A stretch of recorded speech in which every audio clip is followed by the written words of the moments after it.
Saúde da igreja com a paz do Senhor. Amém. Mais uma vez, estamos aqui para estudar a Palavra de Deus. E hoje, o nosso estudo é no capítulo 19 do livro dos Reis. Primeiro livro dos Reis, capítulo 19. São 21 versículos e fala a respeito da história, a situação que se encontra um grande homem de Deus, que segundo Tiago, disse que era um homem sujeito às mesmas paixões que nós. Diferencial que ele era um homem de oração, orou e os céus cerraram-se, até que ele orou de novo para que o céu desse chuva. Esteve no monte, desafiando os profetas de Baal, e teve uma vitória estupenda.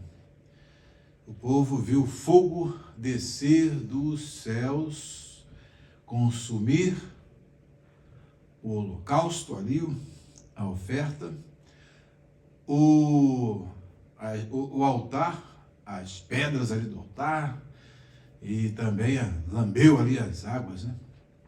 Então, um fenômeno estupendo. Também deu uma de Emerson Fittipaldi, né? O Acabe sai correndo para entrar na cidade e o Espírito de Deus vem sobre ele, ele ultrapassa e vai à frente do rei como um arauto e chegou primeiro. Né?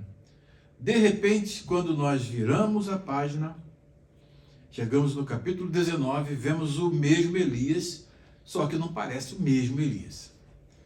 É um Elias que está com medo de uma ameaça de uma mulher pagã, ele no centro da vontade de Deus, ela uma mulher que trouxe tudo quanto é coisa ruim, todas as coisas ruins que penetraram em Israel, vieram na bagagem dessa mulher, a Jezabel, e Jezabel é uma figura tão emblemática no Antigo Testamento, que ela serve inclusive de figura, né?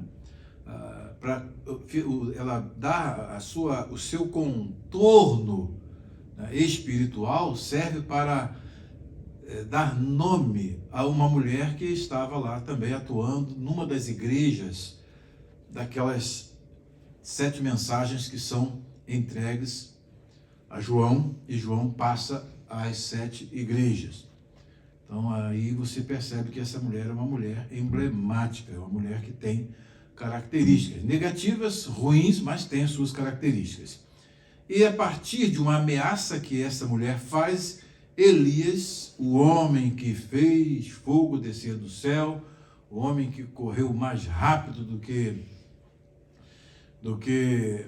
o veículo daquela época, a carruagem do rei, o homem que viu, né, os céus reterem as chuvas até que novamente, através da sua oração a Deus, as chuvas viessem. Hoje nós vamos encontrar um Elias acuado, correndo, medroso e fora do eixo da vontade diretiva de Deus, querendo até o fim da sua vida. Isso é possível? Isso é o que se chama de depressão espiritual. É o que nós vamos ver hoje. Elias sofrendo de depressão espiritual. Existe a depressão, né, que as pessoas que são deprimidas, que ficam deprimidas do ponto de vista de problemas psicológicos e físicos e orgânicos, né? E existe a depressão espiritual que tem suas causas e também tem sua cura. Tem um livro muito bom, se vocês depois quiserem ler, eu aconselho, inclusive até vou reler esse livro, essa história de Elias que eu estudei essa semana, me incentivou a revisitar uma obra do David Martin Lloyd Jones, que ele fala exatamente sobre isso, a depressão espiritual. O título do livro dele é Depressão Espiritual, suas causas e a sua cura. Como ele era médico, e foi chamado, inclusive, o David Martin Lloyd Jones teve o privilégio de ter sido médico da rainha da Inglaterra. Então ele estava numa posição muito elevada até que Deus o chamou para exercer o ministério pastoral, e ele foi para o país de Gales. E no país de Gales, ele desenvolveu o seu ministério por um bom tempo, até que depois foi para Londres, né, para a capela de Westminster. Um grande pregador. Já ouviram falar no Lloyd Jones? David Martin Lloyd Jones, né? Aquele que nós temos aqueles 14 volumes que ele pregou só sobre a Epístola aos Romanos, 6 volumes de mensagens pregadas só na Epístola aos Efésios. Então, este David Martin Lloyd Jones, que eu tenho obras completas dele, inclusive, é muito um homem de Deus, que inclusive, mesmo sendo reformado, cria no batismo do Espírito Santo, tá? Cria e, obviamente, participou dessa bênção, era um grande instrumento de Deus. Ele trata desse assunto de um modo muito interessante, porque ele tem o insight médico e tem o insight espiritual. Então ele conhece os fatores naturais e sobrenaturais que atuam como causas nisso que se chama de depressão espiritual, que pode atingir qualquer um de nós. Se atingiu Elias, pode atingir qualquer um de nós. Então, a lição de hoje é muito importante. Nós vamos tentar, inclusive eu deixei uma leitura para vocês do Philip Ryken no grupo da igreja, não sei se vocês leram, né? E no capítulo 42 do livro, o livro nem está aqui, está lá em casa o livro, mas é esse que nós estamos usando na versão do Logos. O Philip Ryken, ele trabalha no capítulo 42, é bom que vocês leiam depois, mesmo após o estudo aqui, nós vamos dar uma passada assim rápida, mas é bom que vocês leiam, porque ele dá ali, analisa a situação de Elias, o profeta, por uma perspectiva que mostra quais são as causas e o que a depressão espiritual faz, as distorções da visão que a depressão espiritual provoca naquele que é afetado por ela. Então, há uma paralaxe cognitiva, como no dizer de Olavo de Carvalho, né? Há uma paralaxe cognitiva, ou seja, o eixo da realidade se desloca para um mundo imaginário, e esse mundo imaginário se sobrepõe à realidade, e ele vê a realidade a partir dessa perspectiva virtual que não existe de fato. Tá? Vamos ver isso no nosso texto de hoje.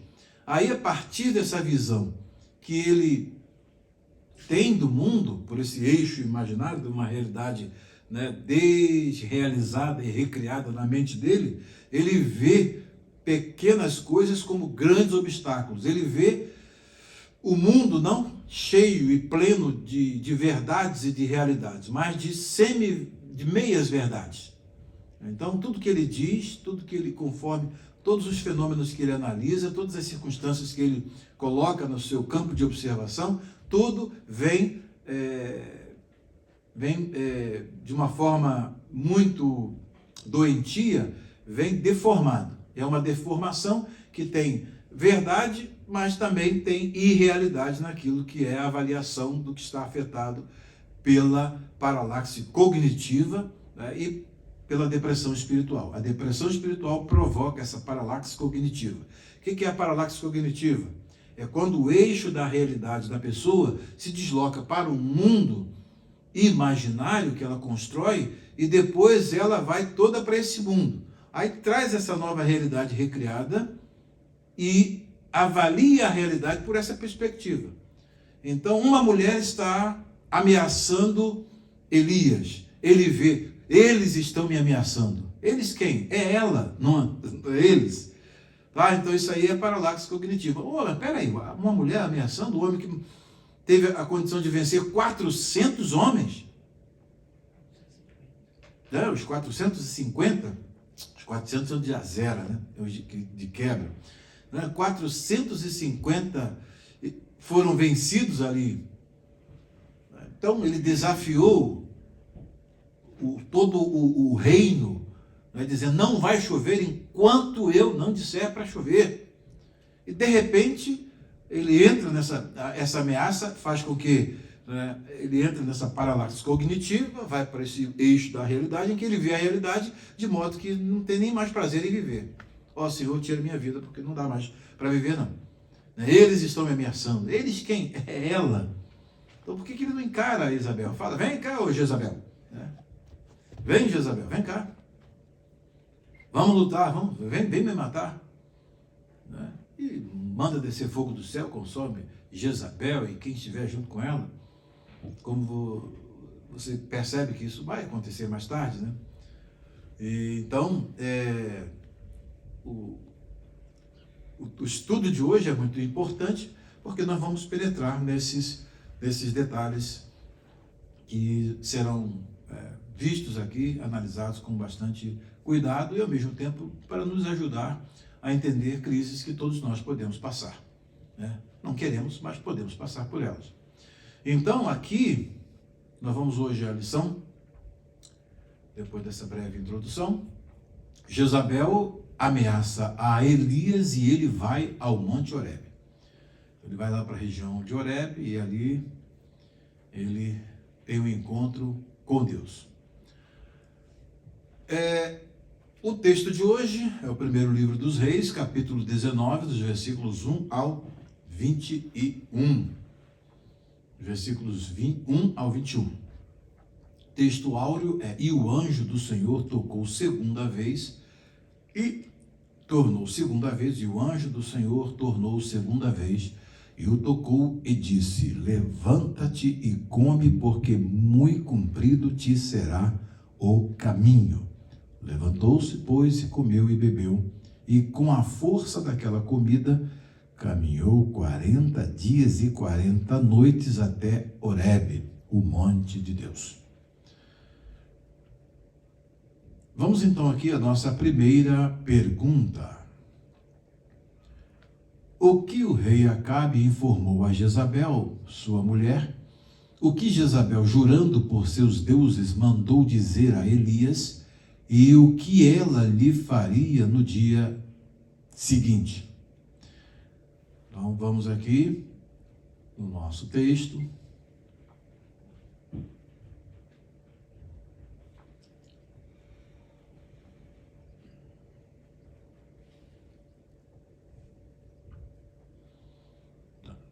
Os versículos 1 e 2, vocês vão observar como, vamos fazer aquela análise, de como a informação chega a Jezabel.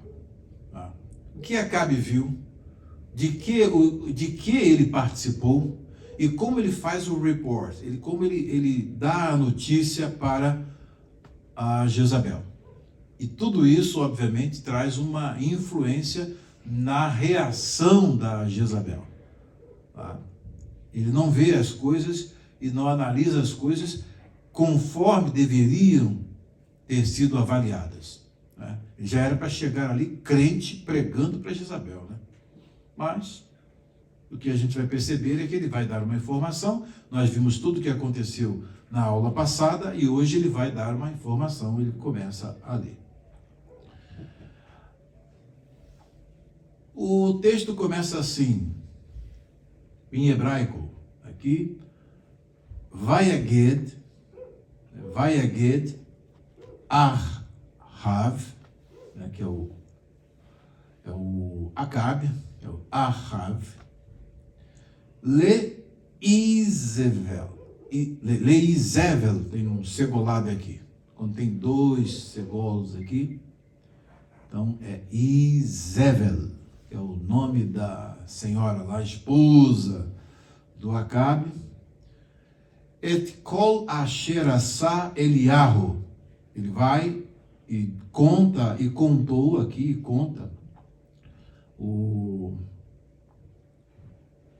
e contou a Acabe, a Jezabel, tudo o que fizera Elias. Kol asher asa Eliyahu. Observa bem que você já começa a ver, a narrativa toda é centrada em quê?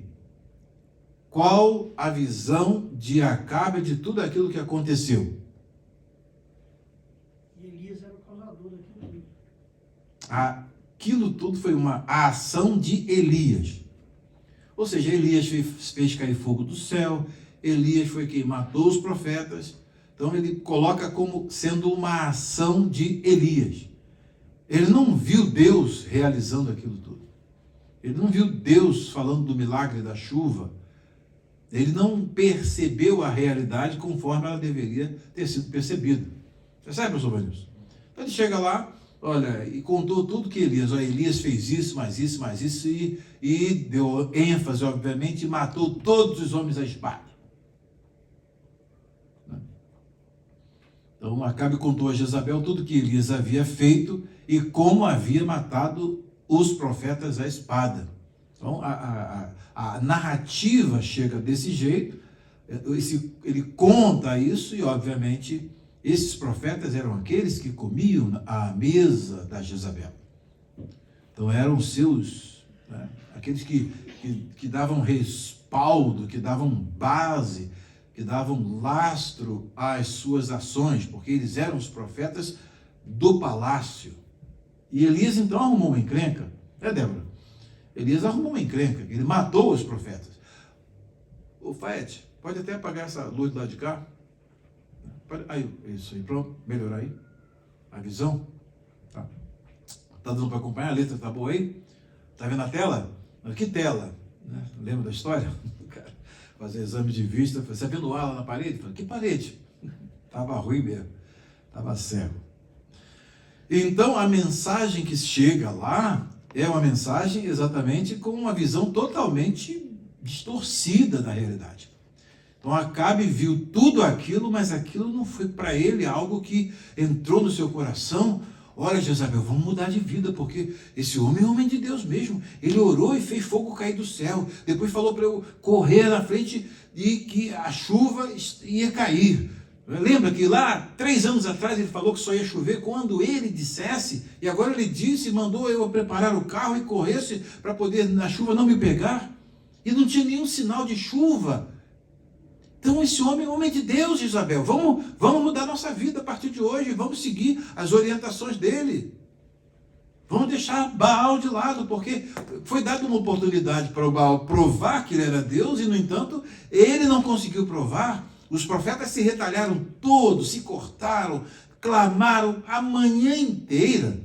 Entraram à tarde, até que ele disse basta, e ele simplesmente falou, e Deus ouviu a sua palavra, e imediatamente veio fogo do céu. Tinha lá, ele montou um altar, colocou o animal sobre o altar. Depois ele mandou colocar água e fez um rego ao redor, uma vala ao redor, e encheu de água. Aquele fogo veio e consumiu o altar, consumiu o animal e lambeu ainda a água toda. Aí todo o povo, Jezabel, aclamou o Senhor como sendo o único Deus. Era para ele chegar assim empolgado, né, Leila? Empolgado pelo que ele viu. Meu Deus, eu não vi o que ele viu, nem você viu. A gente vê pela fé, a gente se transporta para o quadro, mas ele viu isso acontecer. No entanto, o que provocou nele? Nada. Ele era refratário. Aquilo ali era como aqueles que queriam matar Lázaro depois que Jesus o ressuscitou. Ou como aqueles que queriam que a mulher fosse entortada depois que Jesus desentortou num dia de sábado. Então você vai percebendo a visão dessas pessoas. O mesmo fenômeno visto por várias perspectivas. O povo que viu aquilo, que estava em dúvida se o Senhor era Deus ou se Baal era Deus, definiu. Então já tinha ali uma multidão que viu aquilo e mudou de perspectiva. E mudou a sua maneira de ver as coisas. Porque a idolatria estava vindo do palácio, mas a partir do momento que Elias foi um instrumento de Deus para poder desconstruir toda aquela mentira, então eles aclamaram o Senhor como Deus e mudaram a sua perspectiva. Então vocês percebem que quando nós vamos caminhando no texto, nós vamos ver várias visões da realidade, como a realidade pode ser vista. Então, é exatamente o modo como Acabe vê a realidade, é o modo em que ele chega lá, olha, tivemos um grande prejuízo. Elias fez isso, mais isso, mais isso, não deve ter contado nada disso que eu contei aqui, no modo como eu contei, né? E infelizmente os 450 profetas foram todos mortos. Ele induziu o povo a matar os 450 profetas que estavam comendo a nossa mesa, e agora nós estamos desfalcados aqui de profetas. E então, esse foi o report, isso foi a maneira como ele viu o que aconteceu e como ele comunica para a Jezabel. Então, tudo que foi feito aqui foi feito por Elias, na perspectiva do Acabe. Então, tudo que fizera Eliarro aqui, Elias, toda vez que eu falo o nome do Elias, eu lembro daquele falsário lá que eu contei para vocês, né? Que foi lá enganar o nosso povo lá, dizendo que era o nome dele, se chamava de Eliarro, né? O que nasceu lá em Sanhedrin. Sanhedrin, nunca vi isso. Eu contei para vocês agora, quinta-feira, né? Então, toda vez que eu lembro do Elias, eu lembro desse falsário, o judeu falso que foi desmascarado lá. Não sabia hebraico, não sabia nada. E ainda disse que falava todas as línguas lá da Europa. E quando chegava lá, falava alemão, parece que deu um testezinho dele. Mas então, a perspectiva de Acabe é que o que Elias fez. Bem, vamos lá. E mais, Ve'et, outro objeto aqui na sequência, tá? Esse sintagma aqui vai ser vai dar a sequência aqui do Ve'et kol asher harag, né? Et kol hanevim. E como aqui, e tudo que ele fizera, como ele matara, né? E que todos os profetas que foram matados, et kol hanevim, de todos os profetas, Beharev. Harev também é um outro segolado, né? Tem o Kamatz com segolo. Então, Beharev, essa preposição, e a espada. A espada. Então, essa é a descrição de que ele faz. Então, Jezabel mandou um mensageiro para dizer-lhe. Então, aí, mandou um mensageiro a Elias para dizer-lhe: que os deuses me castiguem se amanhã a estas horas eu não tiver feito com a sua vida o mesmo que você fez com a vida de cada um deles. Então ela faz esta ameaça. Em nome de quem? Dos deuses. Mas esses deuses já não foram provados que eram falsos? Vai viver muito tempo. Então, o que Elias devia considerar essa ameaça? Os deuses vão castigar? Os deuses não fizeram nada, né? Zombei deles, disse que eles podiam estar conversando, eles podiam estar comendo, fazendo uma viagem, né? Mas agora, quando Elias está lá no monte, ele está cheio. Aí Deus, esvazia e deixa o Elias agora, né, para poder equilibrar, né? É sempre bom esses altos e baixos, é para equilibrar. Agora é o mesmo Elias, mas veja a reação, né? Veja a reação. O mensageiro chega lá, olha, Jezabel disse que se amanhã você não tiver morto, que os deuses a castiguem, né? Que os deuses a castiguem se ela amanhã não te matar. E fazer com você te passar a espada, como você passou os profetas que comiam a mesa dela. Uma grande ameaça de uma mulher poderosa, né? Era para Elias reagir como? Hipoteticamente, né? Enfrentar o homem que enfrentou aqueles 450 profetas falsos, que fez fogo cair do céu, que fez a chuva chover só segundo a sua palavra. Agora está com medo de uma mulher. Qual é a reação? Aí, manda ela vir. Se ela pode vir sozinha, pode vir acompanhada. Não é? A única diferença é que agora o Senhor não tinha mandado ele enfrentar ela. Agora é o Elias. Antes o Senhor falou, levanta e vai encontrar com Acabe. Antes era, aqui é a questão toda que a gente vai perceber, é que o Senhor está fazendo com que esse homem que esteve nesses pináculos do poder espiritual, de repente caia nessa posição para que ele também, né, tenha senão ele vai pensar que ele é o super-homem. Né? Ele é o cara, eu sou. Manda ela vir aqui. Não, ele está vazio, ele está ali agora. Cadê aquele enchimento de Deus? Deus deixa, vai, Elias, reage aí. Próxima pergunta.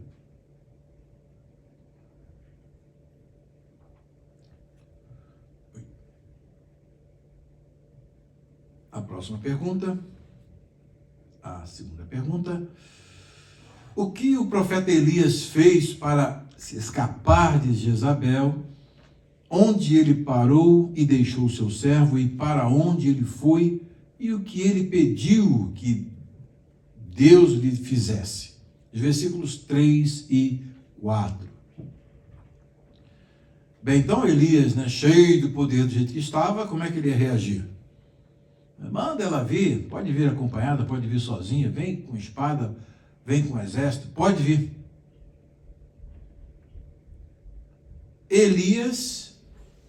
Elias ficou com medo, temeu. Vamos ver aqui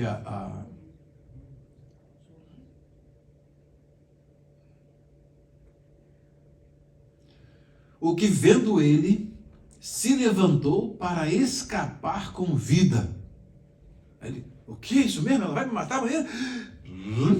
Fugiu para escapar com vida. Se foi e veio a Berseba, que é de Judá, e deixou ali o seu moço. Então, o que nós vamos perceber aqui? Nós vamos perceber que Elias reage a esta ameaça da Jezabel temendo. Aí você vai entender o que Tiago disse. Elias era homem sujeito às mesmas paixões, aos mesmos sentimentos que nós. A despeito do fato de ele ter orado e acontecido aquelas coisas todas, a chuva ficou retida no céu, o fogo desceu, né, os profetas foram liquidados, Deus foi aclamado como Deus, né, ele foi o instrumento para reivindicar a autoridade de Deus e mostrar que ele estava com Deus e que ele não precisou pular, se retalhar, gritar, mas só falou e Deus ouviu a sua oração. Ora, se ele está dentro dessa realidade do Monte Carmelo, se ele está naquela realidade do monte, agora ele reagiria de um modo totalmente diferente a esta ameaça. Totalmente diferente. Porém, ele reage desse jeito. Ele levantou-se para salvar a vida e se foi e chegou a Berseba, que pertence a Judá, e ali deixou o seu servo. Ele mesmo, porém, foi para o deserto caminhando um dia inteiro. Então, ele começou a andar e foi andar e ele queria se afastar do local do perigo, para dar menos chance de Jezabel matá-lo. Eu pergunto, Jezabel tinha esse poder de matar o profeta? Absolutamente. Aliás, nem o que ele pede, Deus atende, né? Você vai ver que nem o que ele pede, Deus atende. A primeira petição dele é como se Deus falasse assim: você não sabe o que você está pedindo. Você não sabe o que você está pedindo. A sua jornada é muito longa, muito longa. E ele se foi ao deserto, caminho de um dia, e veio e se assentou debaixo de um zimbro e pediu em seu ânimo a morte. Disse: já basta, ó Senhor, toma agora a minha vida, pois não sou melhor que meus pais. Então ele faz uma comparação com os pais, né, seus antepassados.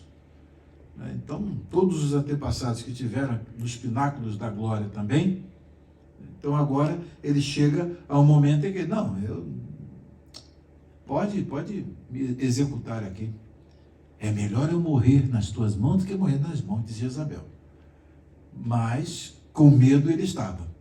Então o primeiro sintoma que a gente percebe aqui é exatamente esse medo que, conforme eu disse a princípio, ele agora vai ver a realidade por uma perspectiva totalmente diferente. Primeiro você vê a perspectiva que Acabe viu de todos aqueles acontecimentos. E agora você vai ver Elias com uma perspectiva dos eventos que estão cercando, mas totalmente numa paralaxe cognitiva. Nem parece o mesmo Elias. É um outro Elias. E ele entra nesse processo de depressão espiritual. Ela é espiritualmente provocada. Ele tem uma ameaça, ele teme essa ameaça e então foge do lugar para poder escapar com vida. Escapar com vida. Aí então, veja bem que o primeiro sintoma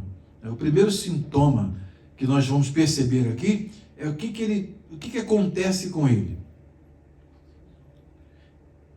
Ele se isola e ele desiste da vida. Viver com essa ameaça não tem condição. A ameaça é tão grande que ele prefere morrer a enfrentar esta ameaça. Eu prefiro morrer do que perder a vida. Percebe bem? Você foi engraçado. Não é? É uma situação tão trágica, é uma situação tão complicada, que ele, pronto, o mundo agora acabou. A única coisa que está na mente dele é a ameaça de Jezabel. Essa mulher está ali ocupando, e isso vai fazer ele correr, escapar, ir embora e fugir até Deus pergunta: o que você está fazendo aí? Sai do eixo da vontade diretiva. Mas isso tudo é importante para nós percebermos como essa doença afeta. É uma doença espiritual, é uma visão da realidade e que a única coisa que se faz até aquele sua vontade é mesmo de fugir. Parece que não tem remédio, que tudo acabou. Já não tem mais lágrimas, o pranto secou. Não é isso aí, o hino? É mais ou menos isso? Vocês que cantam aí? É, Débora? Como prossegue aí? Que falta coragem para prosseguir. Ô Silmar, ajuda aí, Silmar. Todos os recursos humanos já se esgotaram e em meia luta você se esqueceu. Hein? Cadê os cantores aí? Pô, subiu todo mundo. Cadê a Joana? Sabe, Maurício? Eu preciso de instrumentista. Precisa de instrumentista. Ele saiu bem agora. A vontade que dá é de fugir da realidade. Só que ele foge da realidade, mas a realidade, nessa paralaxe cognitiva, desse mundo, a realidade não foge dele, o problema está ali, está dentro dele, não tem jeito. Onde ele está, o fantasma Jezabel está ameaçando. Percebe? Então, o hino diz exatamente isso, Sua vontade é mesmo de fugir. Parece que não tem remédio. Como é que é? É isso mesmo? Que tudo acabou. Já não tem mais lágrimas, o pranto secou. Te falta coragem para prosseguir. Todos os recursos humanos já se esgotaram. Em meio à luta você se esqueceu de olhar para o céu e clamar ao Senhor. O Elias vai para debaixo de um zimbro. Como é que era um zimbro? Até fiz aqui, peguei aqui uma figura de um zimbro para a gente poder ter uma ideia do local onde Elias estava. Aqui está uma ilustração detalhada de um pé de zimbro, Juniperus comunis. Botanicamente, o zimbro é uma planta conífera comumente encontrada em uma variedade de ambientes. Caracteriza-se por suas folhas em forma de agulha, cones que se assemelham a bagas azuis ou pretas e casca áspera e fibrosa. Essa é a definição botânica. E ele vai para debaixo do pé de zimbro, deita ali E ali é o lugar onde ele vai e fala com Deus para tirar a sua vida, porque ele está sob uma forte ameaça. Uma forte ameaça. Um homem que enfrentou praticamente aquele rancho ali de profetas, né? Aquela quantidade enorme de profetas que, por sinal, estavam tendo o selo do rei, porque o rei também estava na área, na região, contemplando tudo, vendo a ameaça, como ele se desfaz, e agora ele está debaixo do pé de zimbro. Senhor, tira minha vida, porque não dá mais não dá. A Jezabel quer me matar, mas eu não nem falar que é Jezabel não, porque fica feio, né? E ali, macambúzio e sorumbático, ali, acabou o mundo, não tem mais solução, o jeito é morrer e não tem mais jeito. Então, voltando lá,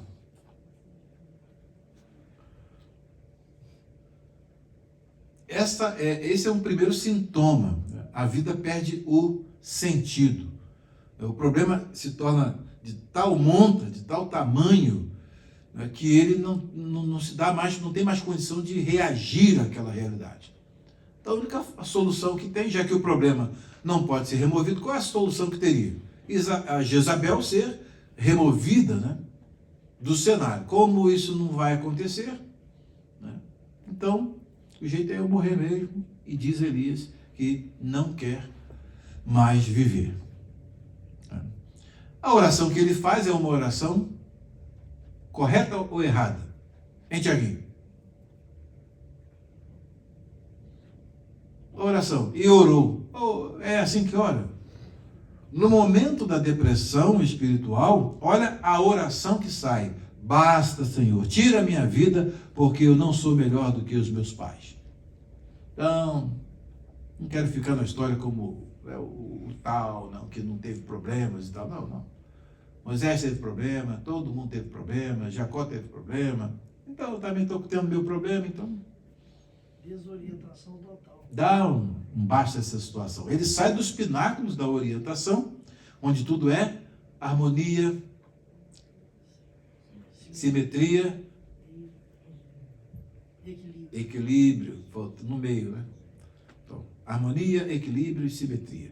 E vai para desarmonia, desequilíbrio e assimetria. Aí vamos à próxima pergunta, que vai mostrar o próximo efeito desta depressão espiritual. Onde o profeta Elias se deitou e dormiu, e quem o acordou? O que esse alguém lhe mandou fazer? E o que Elias viu ali? E o que esse alguém lhe disse? Versículos 5 a 7.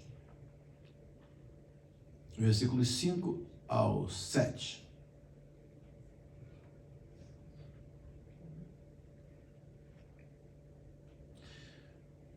Deitou-se e dormiu debaixo de um zimbro. Então, ali o zimbro, ficou um lugarzinho bom para ele, ó. Deitou ali e dormiu. Não é um lugar muito confortável, não, mas na hora da depressão, qualquer lugar está bom. Qualquer lugar está bom.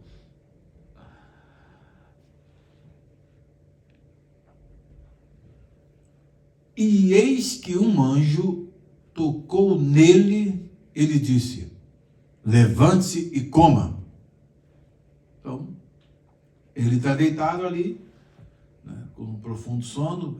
Uma das características da depressão que dá é quando ela chega a um determinado ponto, aí a primeira fuga que ele tem, já que ele não consegue morrer, né? Então ele vai dormir. Aí dorme, até, né, ver se é uma fuga daquela realidade, né, temerosa, aquela realidade preocupante. Jezabel quer me matar, né? Então está aquele fantasma ali. Aí ele dorme e consegue escapar daquela realidade. Ele vai para o mundo subconsciente. Então ele fica dormindo. Aí o anjo vai, Elias. Interessante que ele vai, caminha, o anjo está caminhando com ele, né? Preparou lá um pãozinho e tal. botou nas brasas e tal. Aí eu, levante-se e coma. Elias olhou e viu, perto da sua cabeça, um pão assado sobre pedras em brasa e um jarro de água. Então, estava ali tudo prontinho, uma comidinha boa. Opa! Apetite, comeu, tal. Comeu e bebeu e tornou a dormir. Não conversou, né? O anjo toca, não quer nem saber, para ele. Um anjo me tocou. A situação está tão ruim que nem um ser sobrenatural ali. Ele não tem nem curiosidade de saber quem é, e não está nem querendo saber de nada. Não. Comeu, bebeu e dormiu de novo. Dormiu de novo. O sono, nesse caso, é a fuga da realidade. É essa fuga da realidade. Então, a vontade dele era dormir e não acordar mais. Esse é um dos sintomas da depressão espiritual. O anjo do Senhor voltou, tocou nele, fez outro pãozinho lá, tocou nele e lhe disse: levanta e coma, porque a viagem será longa, porque muito comprido te será o caminho.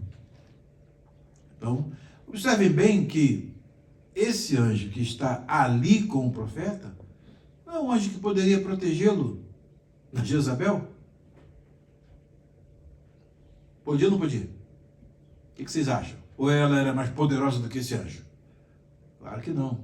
Mas Elias não está... ele não está avaliando bem a realidade.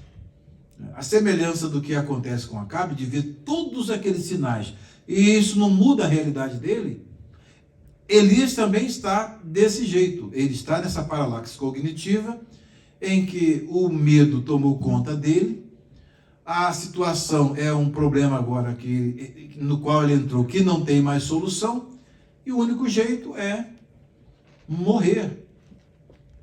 Só que o projeto de Deus na vida de Elias é outro. E aí o anjo chega e diz: levante-se e coma, porque a sua viagem será longa, muito comprido te será o caminho. Você ainda tem muito que andar. De fato, essa frase é uma frase que a gente Elias não tinha nem noção de quão comprido seria o caminho dele. De quão distante seria a caminhada dele. Então, até aqui vocês estão percebendo? Um anjo chega, toca, tudo bem aí? Como se fosse nada, como se nada tivesse acontecendo. Esse é um dos sintomas da depressão espiritual. Mas, mais à frente, na próxima pergunta, a gente vai perceber um outro detalhe. Vamos lá, próxima pergunta. Quantos dias Elias caminhou com a força da comida que o anjo lhe deu? Onde ele chegou e onde ele entrou? E o que Deus falou? E o que ele disse? Versículos 8 ao 10.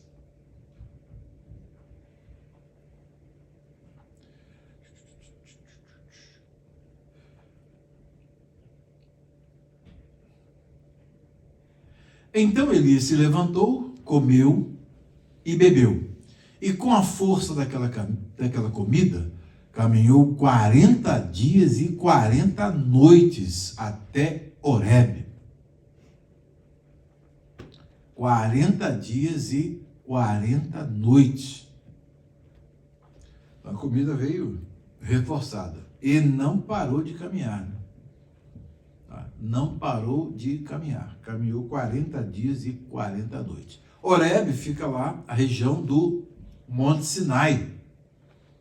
Tanto é que eles fazem uma equivalência entre o monte lá, a região de Horebe, que é onde está o Monte Sinai. Então ele caminhou uma distância muito longa. Muito longa. A quantidade de quilômetros aí, enorme, 40 dias e 40 noites caminhando sem parar. Elias tinha um preparo físico bom, hein? Eles comentaram que 805 quilômetros. Quanto? 805 quilômetros. Do lugar? O caminho de ida e volta. Ah, o caminho de ida e volta. É 426 quilômetros de onde ele está, mais ou menos. 426 quilômetros de onde ele está até lá, na região de Horebe. Tem vários estudos que nós já fizemos no livro de Gênesis, se vocês devem lembrar.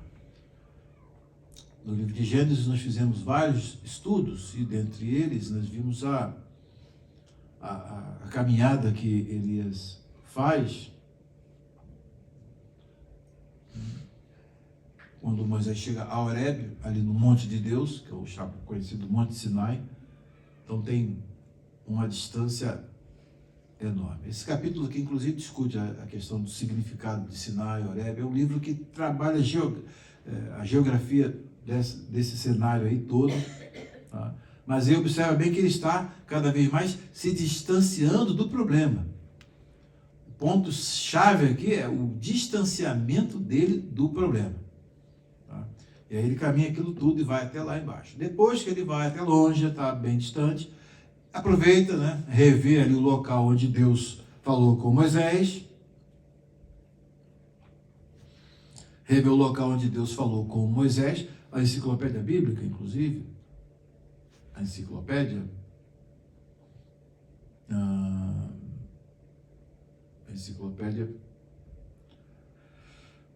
faz uma abordagem aqui do Monte Sinai, né, também chamado ali de Horebe, o nome da montanha sagrada perante a qual Israel acampou e sobre a qual Moisés se comunicava com Yahvé. Então, ali, e dá toda uma localização geográfica, os locais que são tradicionalmente conhecidos, ali na península do Sinai, a identificação tradicional. Tá? Tem todo um artigo aqui que mostra aqui a região, um mapa mais. E outros mapas mais interessantes. Só que, vamos lá.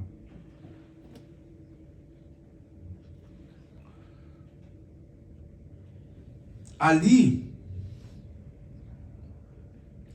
Elias entrou numa caverna, onde passou a noite. Então, naquela região, ele encontrou ali uma caverna, não sei se é aquela onde Moisés ficou escondido para poder a glória de Deus passar. Isso que ele estava num ambiente muito bom, né? Mais distante do problema.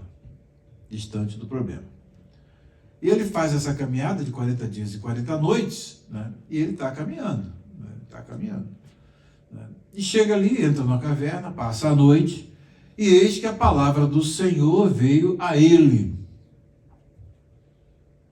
Aí, novamente, vem o incômodo, né? Eis que a palavra do Senhor vem a ele. E lhe disse: o que você está fazendo aqui, Elias? Longa é a tua caminhada. Ele pergunta para onde está indo.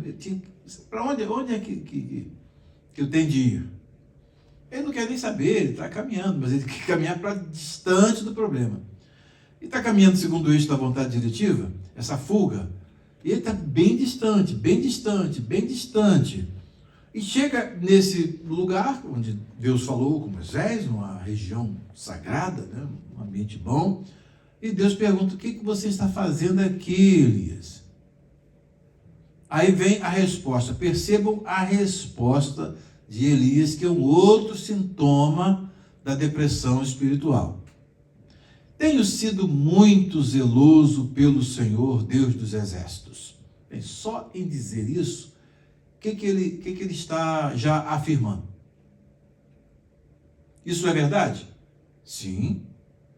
Por quê? Porque ele foi um instrumento para poder provar que Baal não era Deus e que o Senhor é Deus. Então ele está numa posição Eu tenho sido muito zeloso e, por conseguinte, qual é a conclusão que ele deveria chegar?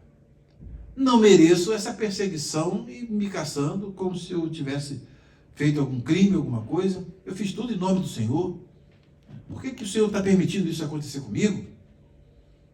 Não é, Ronaldo? Não, se zeloso pelo Senhor é como assim? Como se não valesse nada. Tudo aquilo que eu fiz. E agora, porque os filhos de Israel deixaram a tua aliança, derrubaram os teus altares e mataram os teus profetas à espada, só fiquei eu, e eles estão querendo tirar minha vida. Mas peraí, avalie o que ele disse e veja se tem verdades ou meias verdades nisso tudo aí. Os filhos de Israel deixaram a tua aliança, certo, mas o que aconteceu lá no monte, o dia que Deus usou esse mesmo Elias para poder provar que o Senhor é Deus? Qual foi a reação da multidão? Só o Senhor é Deus. Não, o Senhor é Deus. Né? O Senhor é Deus. Então, tem alguma coisa aqui. A narrativa dele está dentro desse efeito da depressão espiritual que, por seguinte, provoca a paralaxe cognitiva. A realidade não está sendo descrita como ela deveria ser descrita.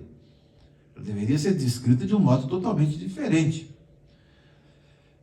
Os filhos de Israel deixaram a tua aliança, mas a partir do momento em que ele foi usado por Deus para provar que o Senhor é Deus, houve uma mudança de posição. Tanto é que eles fizeram o que estava na aliança, executaram aqueles falsos profetas que estavam falando em nome de outros deuses. Derrubaram os teus altares e mataram os teus profetas à espada. Quem é que fez isso? Mas não existiam alguém, nós não vimos no capítulo anterior que alguém foi usado por Deus para poder salvar alguns desses profetas? Então não morreram todos. Foi o Obadias, ele foi lá e salvou vários profetas do Senhor. E eles então dizem, só fiquei eu. Se Deus cai na conversa dele, né? Está vendo a realidade? Não é essa? Só ficou ele?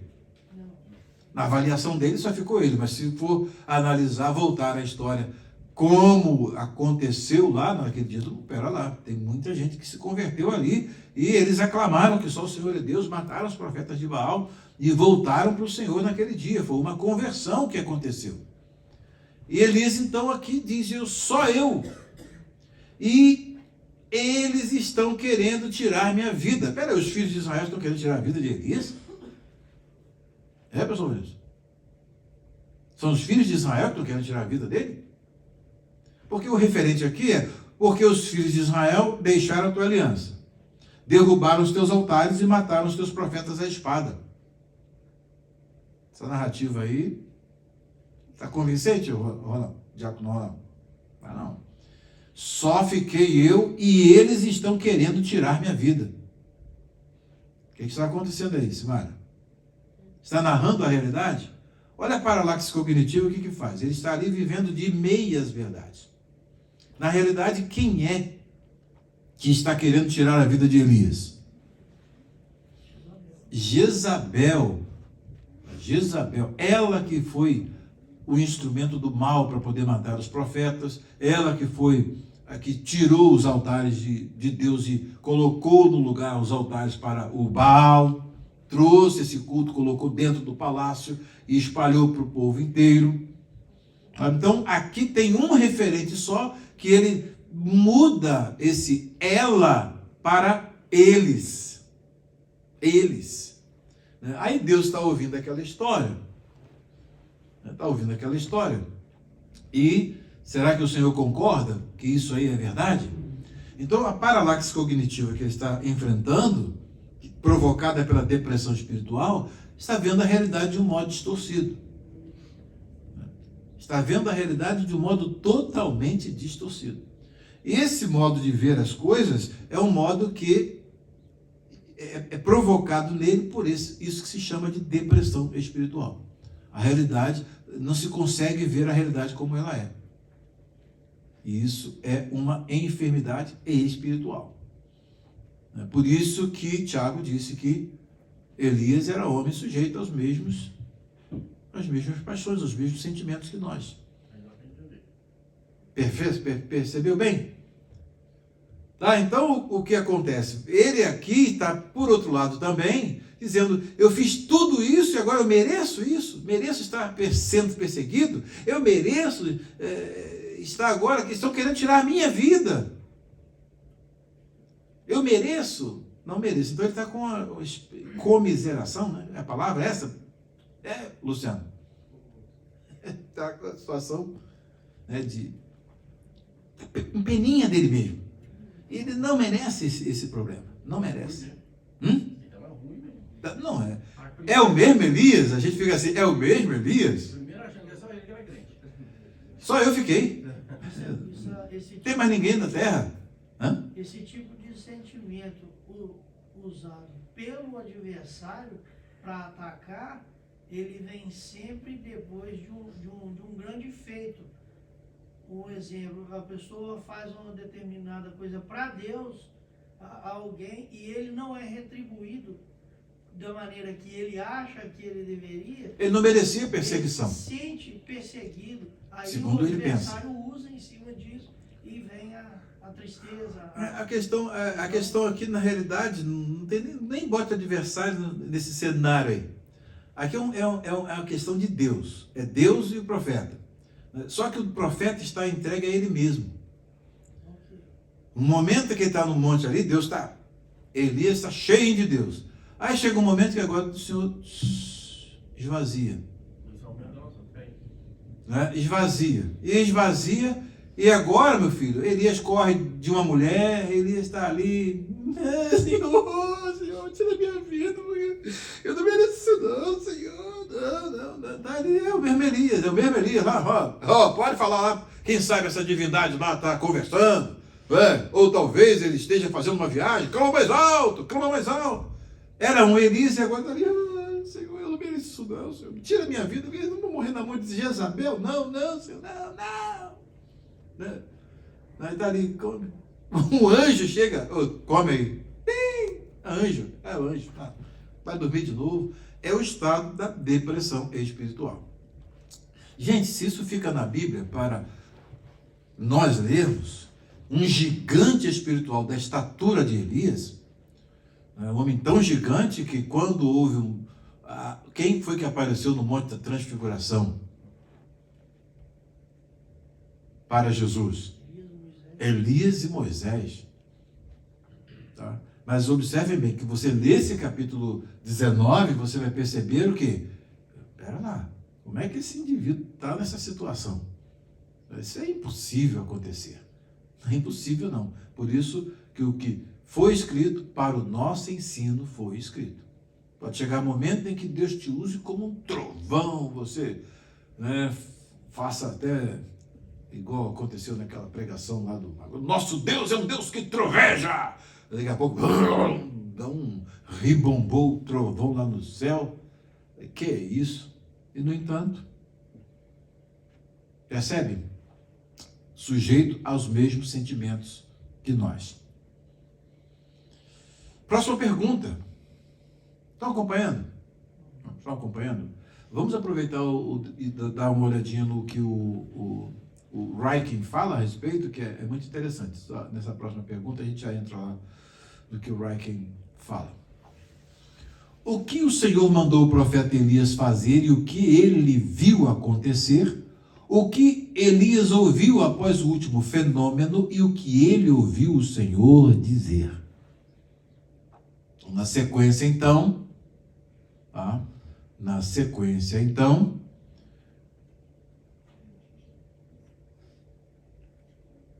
do 11 ao 13. Do 11 ao 13. Então foi-lhe dito, depois da narrativa, aquela narrativa carregada, né, Josué? Carregada de piedade, carregada de sentimento de fraqueza, né? Aí vem a resposta de Deus. Ele vendeu peixe, né? Mas será que o Senhor vai comprar? Vai ver a realidade e confirmar que esta é a realidade? Aí vem aqui. Então foi-lhe dito: saia daí e fique diante do Senhor no monte. Sai dessa caverna e fique diante do Senhor no monte. Quando ele chega no monte, o que acontece? 3 fenômenos acontecem. Eis que o Senhor estava passando. Tá? Vocês lembram que quando Moisés, o Senhor falou que ia passar e o Moisés ia vê-lo pelas costas, né? Então o Senhor colocou a mão, passou e ele, né, teve Senhor, Deus misericórdia, jogou todos os atributos que vieram na mente dele ali na hora, descrevendo aquela experiência. Agora, Elias está ali no monte, tá? E eis que o Senhor estava passando, e um grande e forte vento fendia os montes e quebrava as rochas diante do Senhor. Então, primeiro fenômeno, um vento forte, impetuoso, veemente, no dia de Pentecostes. Esse vento veemente, impetuoso, Deus estava naquele vento. Mas aqui agora, o que diz o texto? Mas o Senhor não estava no vento. Deus manda ele para o monte. Ele está ali diante do Senhor. Vem um vento, certamente esse aí é o Senhor. É o Senhor. Não era o Senhor não estava no vento. Depois do vento, houve um terremoto. Treme tudo, agora é Deus chegando, agora é Ele que está. Não só pode ser, né? Terremoto, treme tudo ali. Mas o Senhor não estava no terremoto. Vem um vento arrebentando tudo, o Senhor não está no vento. Vem um terremoto, treme tudo, e o Senhor não estava no terremoto.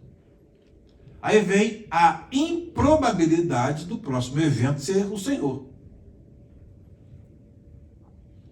Depois do terremoto, veio um fogo. Terceiro, agora não é possível. Fogo? Fala para o pentecostal, né? Vem fogo. Só pode ser o Senhor. Veio fogo nele. Fogo, né, Maria Antônia? Só pode ser o Senhor. Agora não tenho dúvida, não. Mas o Senhor não estava no fogo. Então, nem no vento, nem no terremoto, nem no fogo. Deus está vindo, mas como é que pode? Onde é que ele está? Pera lá, não é possível. Né? São 3 fenômenos notórios ali. O fogo vai queimando tudo, devastando tudo, e o Senhor não estava no fogo. E depois do fogo, aí sim, agora vem esse evento aí, não tem probabilidade alguma de ser o Senhor. Depois do fogo veio o som de um suave sussurro.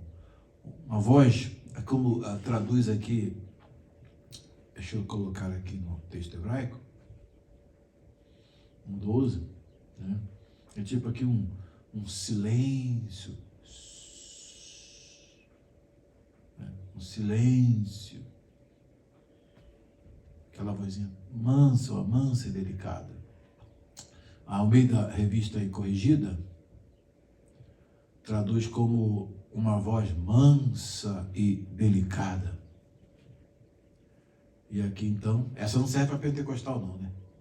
Pentecostal gosta de barulho, gosta daquele negócio do reteté, do pula-pula. Então, esse negócio de voz mansa e delicada não é com eles não. Desculpe os pentecostais que me ouvirem. Tem que ter aquele barulho, aquele movimento mesmo, né?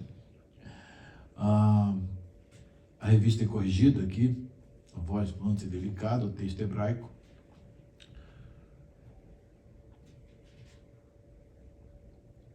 Que o som de uma voz, kol de mamá, de silêncio, da cá, bem mansinho. Aí vejam só, quando Elias ouviu isso, cobriu o rosto com o manto e saindo, pôs-se à entrada da caverna. E eis que veio uma voz e lhe disse: o que você está fazendo aqui, Elias? Segunda vez. Segunda vez que faz a pergunta. Bem, onde ele estava? Pergunta o que você está fazendo aqui, porque não está no lugar certo, na hora que deveria estar. De novo, agora ele está nesse lugar, e aí, o que você está fazendo aqui, Elias? E ele respondeu. Qual é a resposta de Elias? É a próxima pergunta.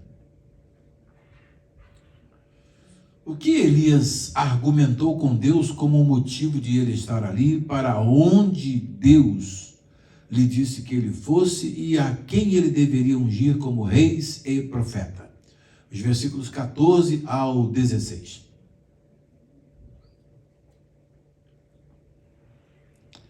E ele respondeu: tenho sido muito zeloso pelo Senhor, Deus dos exércitos. De novo. Perguntou a primeira vez, a resposta dele é sempre a mesma, porque o óculos da paralaxe cognitiva está lá nele, ele não está vendo aquilo ali como essa para ele é a realidade, e na realidade não é a realidade, e o próprio Deus agora vai provar que não é. Tenho sido muito zeloso pelo Senhor, Deus dos exércitos, porque os filhos de Israel deixaram a tua aliança, derrubaram os teus altares e mataram os teus profetas à espada, só fiquei eu, e eles estão querendo tirar-me a vida. Igualzinho à resposta anterior, né? Ipsis literis, né? Mesmo, literalmente a mesma coisa.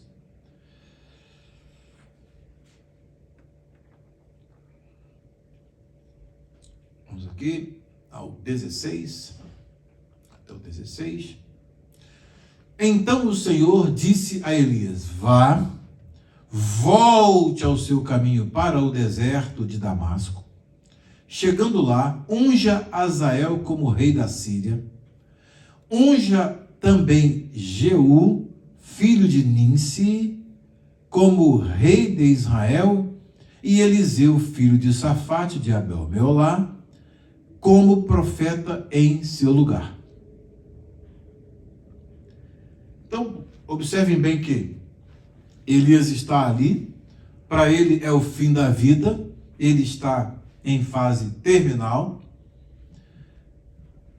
O modo como ele vê a realidade não mudou absolutamente nada pela narrativa do que ele diz. O que você está fazendo aqui? Eu estou aqui por causa disso, disso, disso. Eu estou, que os filhos de Israel estão no meu encalço. Trocou o ela por eles, vendo a realidade totalmente fora do que ele deveria ver, mas Deus tinha uma missão para o profeta. E essa missão tinha 3 gumes, 3 propósitos específicos. Primeiro, ele tinha que ir para Damasco e dali fazer o quê? Ungir Azael como rei da Síria. Percebem? Vai ungir um rei que está fora da aliança. Isso é importante. Depois, lá em Israel, ungir a Jeú, filho de Ninsi, como rei de Israel. Ora, quem é que está no trono de Israel? Acabe. Então como é que ele vai ungir um outro rei, estando um outro rei, estando o rei ainda no trono? Pode acontecer isso? Já aconteceu isso? Com quem? Lembram da história que nós estudamos? Qual foi o rei que foi ungido e ainda ficou muito tempo para poder assumir o trono? Davi. Né? Davi, o profeta Samuel foi lá. Era o improvável, né? Então, ungiu Davi e depois foi que Davi foi assumir o trono. Aqui, então, Jeú é ordenado por Deus para ser ungido dentro daquela sequência, né? Agora vem um outro rei que vai ser colocado no lugar de Acabe, Jeú vai ser ungido, e todos eles também vão ter uma missão. Tá? Então, o que acontece quando Deus declara o futuro aqui, ainda que um futuro bem próximo, para o profeta Elias? Para o terror dos teístas abertos. Hein? Elias vai morrer? Pela mão de Jezabel? Não. Tem uma missão a cumprir? Tem. Quem garante essa missão? O dono da vida. O Senhor garante essa missão. Ele vai cumprir essa missão. Ninguém vai impedir que essa missão seja cumprida. Longo será o teu caminho. E agora ele tem que andar muito de novo, né? Ele foi para muito longe agora, meu filho. Ainda tem que ir Damasco, depois de Damasco e Israel, chegar lá para poder fazer todo esse trabalho. Então você percebe bem que quem está no controle da história é o Deus de Elias. É o Deus dele que está no controle da história.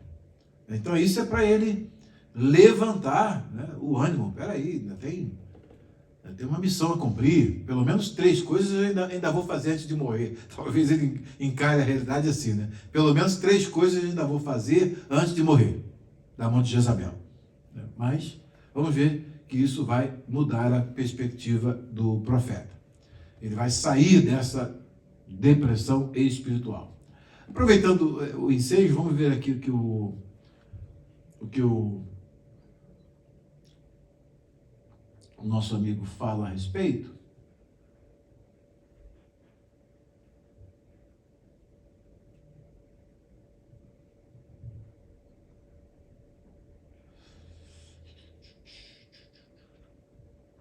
Só um trechinho aqui do capítulo 42.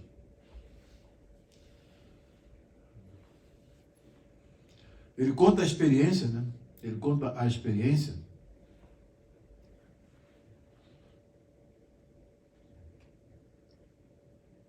Ele conta uma experiência e diz: eu pregava com fervor e poder, compartilhava Cristo com entusiasmo e sucesso. Aconselhava com entendimento sensato e social, e socializava com puro deleite. Mas, sem aviso prévio, qualquer uma ou todas essas emoções positivas e agradáveis, de repente cediam a sentimentos de tristeza e períodos de fraqueza. Eu me retirava e uma forma de paranoia se instalava. De repente, sentimentos de inadequação e inferioridade se apoderavam de mim. Por vezes, cogitava autodestruir-me. A luta alcançou seu clímax inevitável quando fiquei cansado demais para ministrar, hostil demais para amar, amedrontado demais para pregar. Encontramos essas palavras no livro Depression, Finding Hope and Meaning in Life's Darkest Shadow. Depressão, esperança e sentido na sombra mais escura da vida. Esse é o título do livro, do reverendo Don Baker. Mas poderiam muito bem ter saído da boca do profeta Elias, pois ele também experimentou sentimentos de melancolia, inadequação, autodestruição e medo. Ainda deprimido, quando Elias chegou a Horebe, ele ainda estava deprimido. Foi assim no deserto e ainda o era no topo da montanha. Estivera deprimido debaixo do pé de gesta ou de zimbro e continuava deprimido na caverna.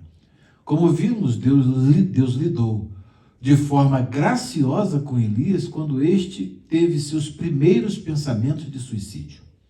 Estranhamente, embora Elias tenha pedido a morte em sua oração, ele foi o único profeta a jamais morrer. Está vivo até hoje.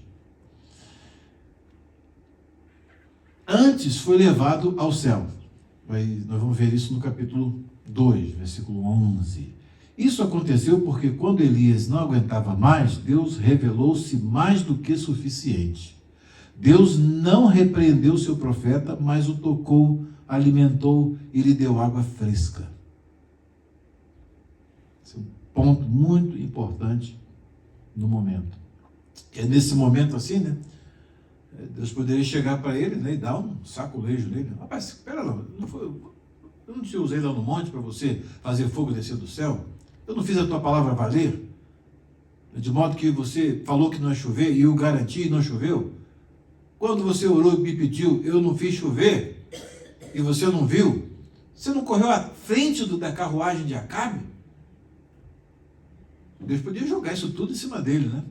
Né, Lafayette? Podia jogar isso tudo em cima dele. No entanto, Deus vai, manda o anjo vai, né, Maurício?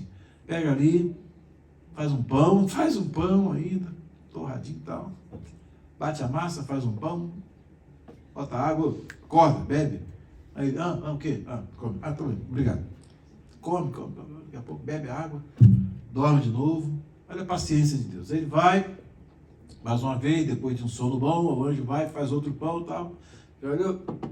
Levanta, acorda, levanta, come e bebe, porque longo será o teu caminho.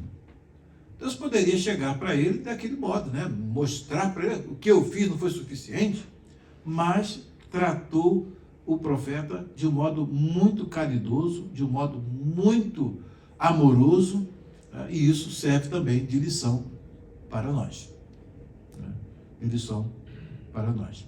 Esperaríamos que, após experimentar a graça de Deus no deserto, Elias se sentisse refrescado e recuperasse a alegria da sua salvação, mas não foi o que aconteceu. Em vez de se sentir refrescado, Elias continuou deprimido.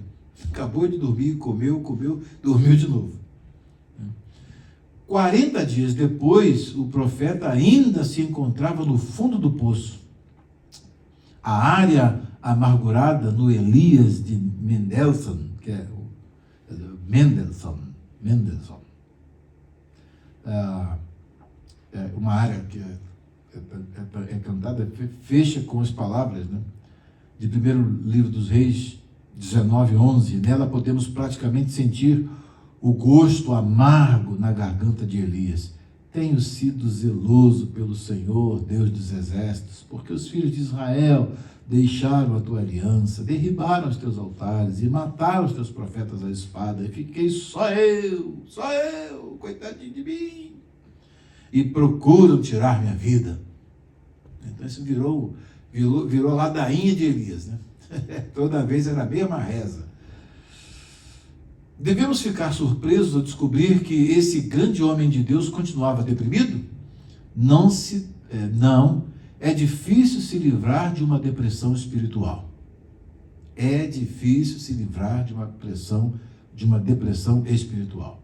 Não se trata de um vírus de 24 horas. Para superá-lo, é preciso mais do que um pastor que lhe diz: tome 2 versículos da Bíblia antes de dormir e me ligue de manhã. Né? Aí você chega lá: Deus é meu refúgio e fortaleza, o socorro bem presente na hora da angústia, pelo que não temeremos ainda que a terra se mude. Aí você vai agora, dorme e tal. Ô pastor, estou bem agora, hein? Poxa, valeu a dose, foi na medida. Não é assim que se resolve a depressão espiritual. Até mesmo o mais santo dos santos pode ficar tão desanimado que precise de meses ou até de anos para retornar ao serviço útil para o Senhor. Isso, por si só, já pode ser um encorajamento, né? No Monte Horebe encontramos o maior dos santos reduzido ao mais negro humor. No entanto, ele não é julgado por sua depressão. Pelo contrário, ele é chamado de volta para o serviço ativo de Deus. E se a graça de Deus foi suficiente para Elias, ela é suficiente também para nós, sempre que estivermos desanimados e deprimidos com as provações da vida e com os sofrimentos que enfrentamos no ministério. Boa essa dúvida. O outro ponto que ele vai citar é exatamente as meias-verdades, que eu já citei para vocês, que estão contidas na ladainha de Elias. Né? Gostei do título, a ladainha de Elias. Né? Ah, Senhor, eu tenho sido extremamente zeloso. Derrubaram os teus altares, mataram os teus profetas, e agora fiquei só eu e procuro a minha vida para tirá-la. Né? Então ele vai falar que na realidade o que ele estava vendo eram meias verdades, não era isso a realidade. E ele vai então descrever quais são essas meias verdades, né? Que essas meias verdades, elas, em síntese, primeiro ele insistiu em sua justiça. O que eu fiz para Deus, eu não mereço passar por isso. Tenho sido extremamente zeloso pelo Senhor. Afinal de contas, se alguém da nação voltou atrás, foi Deus usando a mim. Né? Então, é uma reivindicação que não faz sentido. Elias disse: tenho sido zeloso pelo Senhor, né? E zeloso é a palavra perfeita para descrever o homem. Ele fechou os céus através da oração, pronunciou o julgamento de Deus sobre o reino de Acabe, confiou-se aos corvos de Deus, ressuscitou o filho da viúva, zombou de Baal e matou seus profetas. Bom, esse é o homem. Ninguém tinha sido mais zeloso pelo Senhor, Deus Todo-Poderoso, do que o profeta Elias. Infelizmente, ele já não era mais tão zeloso como havia sido. Agora, seu suposto zelo representa uma meia-verdade. O que Elias fez por Deus no final das contas? Não muito. Ele havia entrado em pânico sob as ameaças da rainha Jezabel. Então isso aí já não estava glorificando a Deus. Estava? Agora não. Cadê Elias? Não, Elias correu da senhora, viu? Quando ele ouviu falar, na hora pegou a roupa, pegou as trouxas, sumiu. Aí Jezabel: poxa, peraí. Os deuses estão comigo mesmo. Hein? E eles me façam outro tanto se eu não matar esse homem. Quer dizer, aí já não está sendo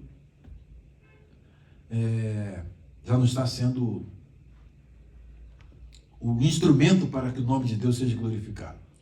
Daí ele diz uma frase interessante, que foi até marcada aqui: a justiça própria é uma tentação constante para todo cristão. Então, no momento da prova, eu digo: não sei o que eu fiz, eu não mereço passar o que estou passando agora, em hipótese alguma.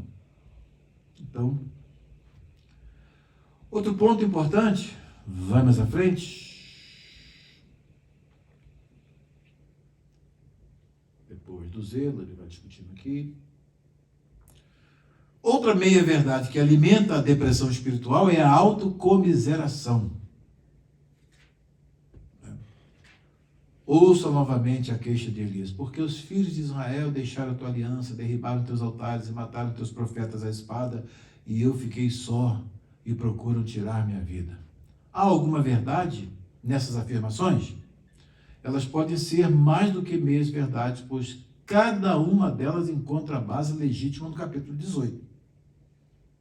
Mas os israelitas aqui tinham de fato rejeitado a aliança no capítulo 18. Elias disse a Acabe: tu e a tua casa, e tu e a casa de teu pai, porque deixastes os mandamentos do Senhor. Os israelitas também tinham derrubado os altares de Deus. Quando Elias subiu o Monte Carmelo para oferecer o sacrifício ao Deus vivo, restaurou o altar do Senhor, que estava em ruínas. Além disso, os israelitas haviam assassinado os profetas de Deus. Jezabel exterminava os profetas de Deus. Todas essas coisas haviam sido verdadeiras, mas já não eram mais. Mais uma vez, Elias recorreu a uma memória seletiva. Daí, vocês lembram que nós tratamos dessa questão naquele episódio em que o povo, né, estava sem o alimento, precisava de fé, e, no entanto, quando estavam comendo ali o maná, né, aí, não é bom isso aqui não. Antes, no Egito, a gente tinha uma comida muito melhor, de melhor qualidade. Lembram como é que eles viam? Os óculos da incredulidade deles faziam com que ele visse a realidade. Que o Egito era muito melhor do que aquela situação que eles estavam passando ali. Percebem? Então, no Egito tinha carne, tinha pão, tinha cebolas. Aí foram descrevendo tudo que tinha no Egito. Mas era a realidade do Egito, de onde eles foram tirados?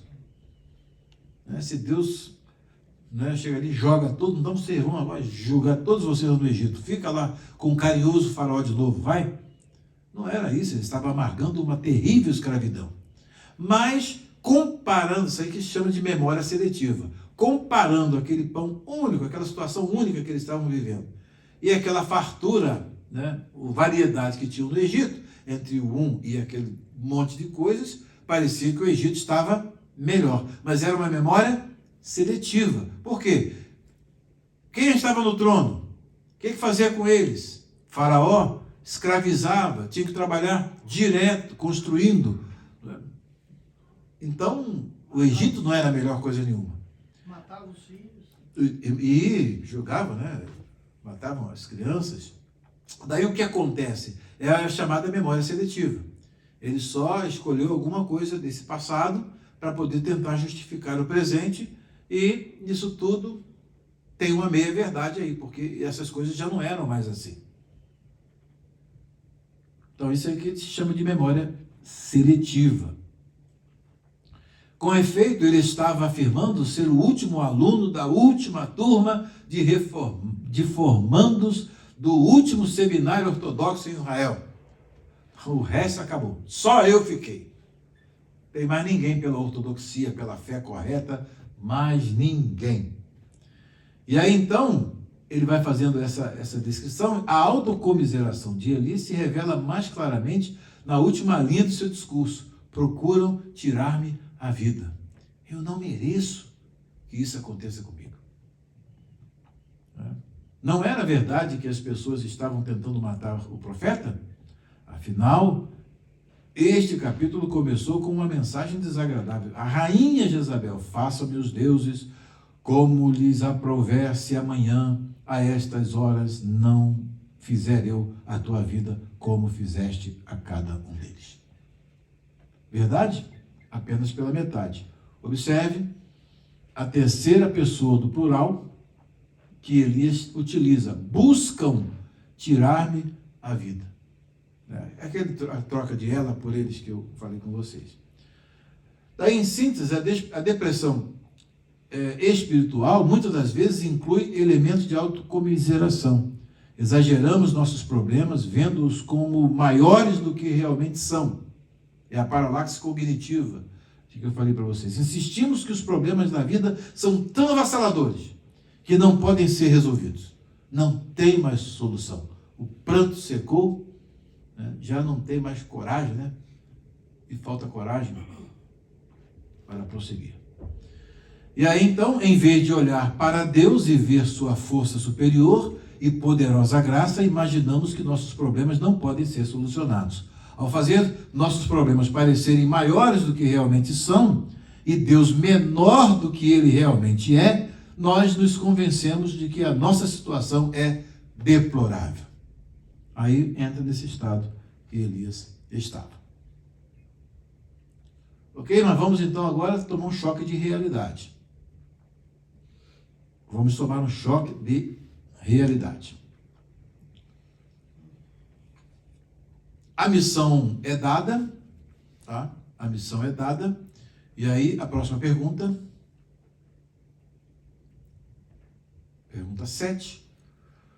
O que Deus disse a Elias que seria de quem escapasse da espada de Hazael e de Jeú? E quantos fiéis o Senhor disse que ainda havia em Israel? Ele disse que só tinha um. Agora vamos ver a visão de Deus do cenário. A realidade qual é? Aí, vejam bem. Vamos aqui. Então, aqueles vão ser Jeú, Hazael e Eliseu vão ser ungidos. Esta é a missão. Quem escapar à espada de Hazael, lá de Damasco, da Síria, Jeú, rei de Israel, o matará. Quem escapar à espada de Jeú, Eliseu o matará. Também conservei em Israel 7.000, todos os joelhos que não se dobraram a Baal e toda a boca que não o beijou. Então houve conversão naquele ato, que ele mesmo foi protagonista de cair fogo do céu, e o povo, só o Senhor é Deus, só o Senhor é Deus. Ele não ficou sozinho. Mas agora não, peraí, tem um remanescente, né? Tem um remanescente. E tem um remanescente fiel, né? E interessante que aqui Deus está fazendo alusão ao remanescente fiel, que não esteve envolvido com o culto de Baal. Esse é que é o mais importante. Todos os joelhos que não se dobraram a Baal e toda a boca que não o beijou. Então Elias não estava sozinho. Só eu fiquei. Ele não é o último aluno da última turma de formandos do último seminário ortodoxo de Israel, né? Não, ainda tem esperança mesmo que ele, na sua visão, né, está vendo a realidade de um jeito, né, agora vem uma dose de realidade mesmo. Então a paralaxe cognitiva é esse afastamento do eixo da realidade. Ele não está vendo o todo. Agora quem vê o todo, vê o futuro, e já está dizendo, não, fique tranquilo. Quem escapar à espada de Azael, Jeú matará. Quem escapar à espada de Jeú, Eliseu matará. Então ele já tinha que fazer a missão, cumprir a missão, já sabe para que foram designados por Deus, e fica tranquilo. Nesse quadro não é pintado, aí então você vai ser entregue à mão de Jezabel para morrer. Não tem isso daquele que está vendo e controlando o futuro. Percebe bem? Então, é muito importante o que nós estamos vendo aqui hoje. Está dando para aprender alguma coisa? Muito importante. Então, a depressão espiritual, ela tem esses sintomas. Isso pode acontecer. Você fica macamuzo, sorumbático, desanimado, né? E aí vai ficar aquela autocomiseração, Senhor, poxa, fiz tanta coisa, por que o Senhor permitiu isso acontecer, meu Deus? Oh, meu Deus, não merece isso não. Ah, Senhor, aquele macamuzo e sorumbático. Alguém já ficou assim? Nem pergunto, não quero, não respondam. Não respondam. Só o Lafayette que nunca ficou, né? Não, né? Não. Graças a Deus. Tem um ali que não ficou. Todos nós temos esses altos e baixos, né? E às vezes esses altos e baixos eles são necessários para nos manter em equilíbrio. Isso é muito importante da lição de hoje. A oitava e última pergunta. Acho que sinto um aroma agradável subir nas minhas narinas aqui. Ainda não? Então vamos aqui, tem mais coisas aqui para a gente estudar. Depois que Elias desceu do monte, a quem ele encontrou, e o que este estava fazendo, e o que Elias lhe fez, e o que esse pediu permissão para fazer. Aí é a conclusão do nosso estudo. E o primeiro da fila é o último, né? daquela sequência, né? É o último da fila, aqui é o primeiro a ser ungido. Elias saiu dali e encontrou Eliseu, filho de Safate, que estava lavrando com 12 juntas de bois adiante dele. Ele estava com a 12ª junta. Elias passou por ele e lançou seu manto sobre ele. Então aí Elias foi e jogou a capa sobre Eliseu. Então Eliseu deixou os bois e correu atrás de Elias e disse: deixe-me beijar meu pai e minha mãe, e então eu o seguirei. Elias respondeu: vá e volte, pois você já sabe o que fiz com você. Já entendeu, né? Já sabe qual foi o recado. Qual foi? Vem. Vem comigo. Então Eliseu já percebeu ali que ele tinha que seguir com Elias. E essa caminhada dele vai até aquele momento em que Eliseu, antes de Elias ser tomado, né, aí ele recebe depois um recado que não ia morrer, né? Ao contrário, ele seria tomado, seria levado em vida para o céu. Então, é uma situação que você vai ver esses pináculos da glória em que ele estava vivendo, dessas experiências gloriosas, este poço aqui de areia movediça, que estava quase sucumbindo, e depois já sai dali com uma visão bem melhor, né? Bem melhor. E ele então já começa a cumprir aquilo que Deus falou. Voltou para o eixo da vontade diretiva e saiu da situação de desorientação e voltou para reorientação, uma nova orientação. Eliseu voltou para trás, pegou a junta de bois e os sacrificou. E com os equipamentos dos bois, cozinhou a carne e a deu ao povo e eles comeram. Então pegou ali 2 bois para festejar ali, fizeram um grande churrasco. E aí então se levantou, seguiu Elias e o servia. Passou a ser o moço do profeta Elias e também ele seria, no caso depois, o profeta sucessor de Elias. Então é uma história que, em face daquilo que nós estudamos, né, do reinado de Davi, do reinado de Salomão, e vimos tanta tragédia acontecer, antes um pouco vimos também coisas muito ruins acontecerem, e agora esse período de Elias é um período que nós vamos ver que tem algo muito, mas muito importante para o nosso aprendizado. No fechamento aqui, o último sermão expositivo aqui do Philip Ryken, o último sermão expositivo, ele aborda esse período aí. Mais tarde, Eliseu deve ter associado sua decisão de seguir a Deus com o cheiro de carne assada, né? Depois um churrasco ali para todo mundo comer, o povo todo. Porque quando o profeta Elias chegou e colocou o seu manto sobre os ombros de Eliseu, voltou Eliseu de seguir a Elias, tomou a junta de bois e os imolou, e com os aparelhos dos bois cozeu as carnes e deu ao povo e comeram. Houve um grande churrasco no Monte Carmelo, quando Deus enviou fogo do céu para destruir o sacrifício de Elias. Houve outro churrasco quando Eliseu decidiu seguir o Deus vivo. Hambúrgueres e bife, hambúrgueres na linguagem americana, né? Tinha hambúrguer lá. Só na cabeça dele, nossa picanha, nosso churrasco é picanha, né? Coisa boa, né, Tinho?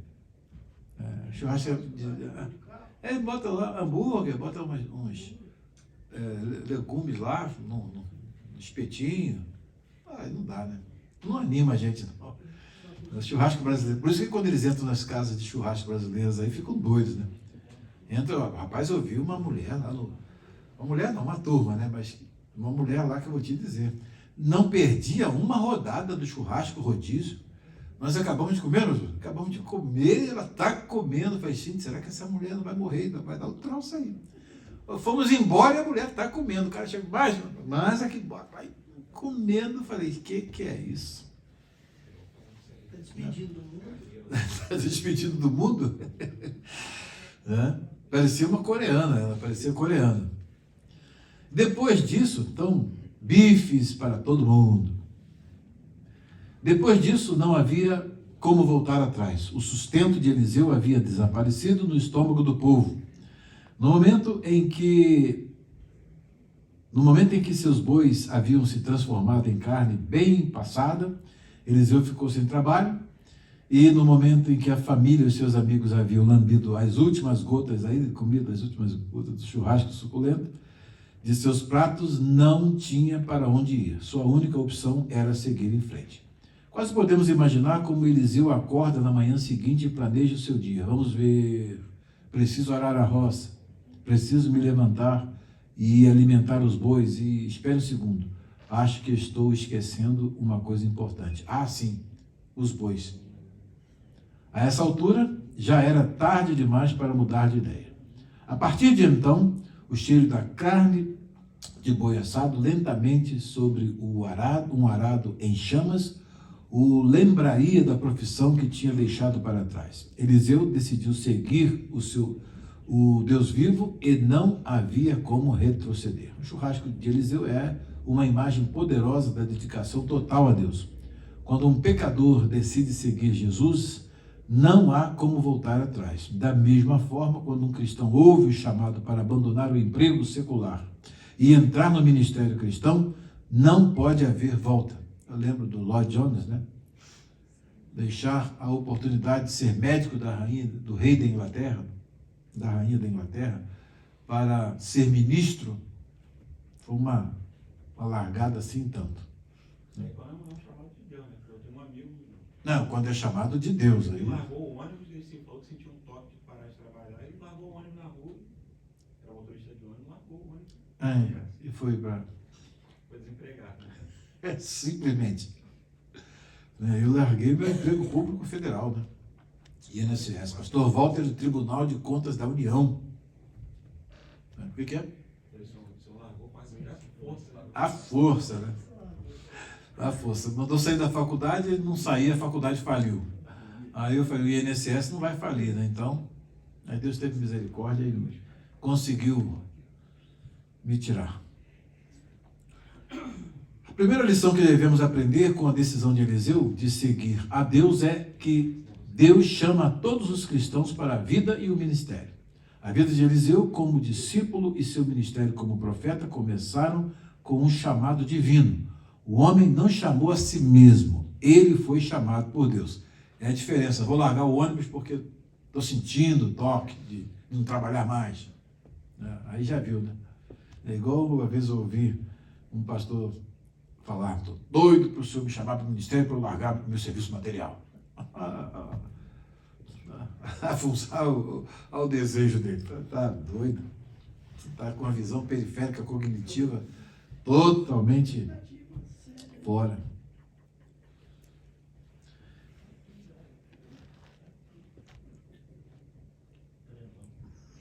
O chamado de Eliseu começou com aquilo que o Senhor disse a Elias: Eliseu, filho de Safate, de Abel Meolar, ungirás profeta em seu lugar. Então ele não se auto-ungiu-se a si mesmo, fazendo uma redundância aqui.